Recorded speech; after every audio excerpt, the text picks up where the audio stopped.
cultivation to the search for truth as for its own sake. But it was not so.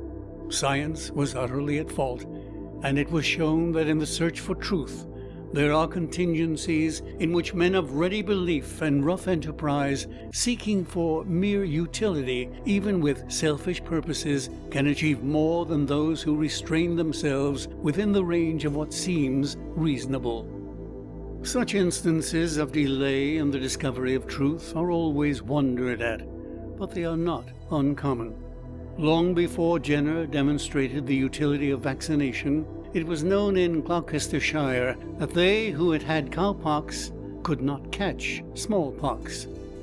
For some years before the invention of electric telegraphy, Professor Cumming of Cambridge, when describing to his class the then recent discovery by Oersted of the power of an electric current to deflect a magnet, used to say, "Here, then, are the elements which would excellently serve for a system of telegraphy." Yet none of his hearers, active and cultivated as they were moved from the routine of study. Laennec quotes a sentence from Hippocrates, which, if it had been worthily studied, might have led to the full discovery of auscultation, trained listening to sounds. Thus it often has been, and few prophecies can be safer than that our successors will wonder at us, as we do at those before us, will wonder that we did not discern the great truths which they will say were all around us, within reach of any clear, earnest mind. They will wonder too, as we may, when we study the history of the discovery of anesthetics, at the quietude with which habitual miseries are borne, and the very faint impulse to action which is given by even great necessities when they are habitual. Thinking of the pain of surgical operations, one would think that men would have rushed after the barest chance of putting an end to it, as they would have rushed to escape from starving. But it was not so. The misery was so frequent, so nearly customary, deemed so inevitable, that though it excited horror when it was talked of, it did not excite to strenuous action. Remedies were wished for and sometimes tried, but all was done vaguely and faintly.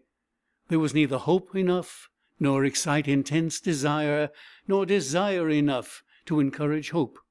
The misery was put up with, just as we now put up with typhoid fever and seasickness, with local floods and droughts, with the waste of health and wealth in the pollution of rivers, with hideous noises and foul smells, and many other miseries. Our successors, when they have remedied or prevented them, will look back on them with horror, and on us with wonder and contempt for what they will call our idleness, or blindness, or indifference to suffering. Footnote: those only are here reckoned as discoverers from whose work may be traced, not merely what might have been the beginning of the discovery, but the continuous history of events, consequent upon the evidence of its truth. Long, it is true, might under this rule be excluded, and yet his work cannot fairly be separated from the history. Of course, in this, as in every similar case, there were some who maintained that there was nothing new in it. Before 1842, there were many instances in which persons underwent operations during insensibility.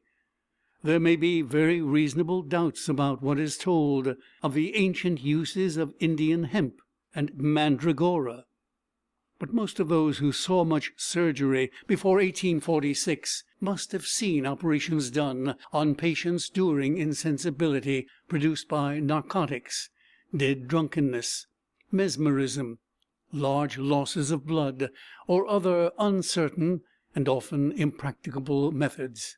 Besides, there were many guesses and suggestions for making operations painless, but they were all fruitless, and they fail at that which may be a fair test for most of the claims of discoverers, the test of consequent and continuous history. When honor is claimed for the authors of such fruitless works as these, it may fairly be said that blame rather than praise is due to them. Having seen, so far as they profess, they should not have rested till they could see much further. End of Escape from Pain, the History of a Discovery,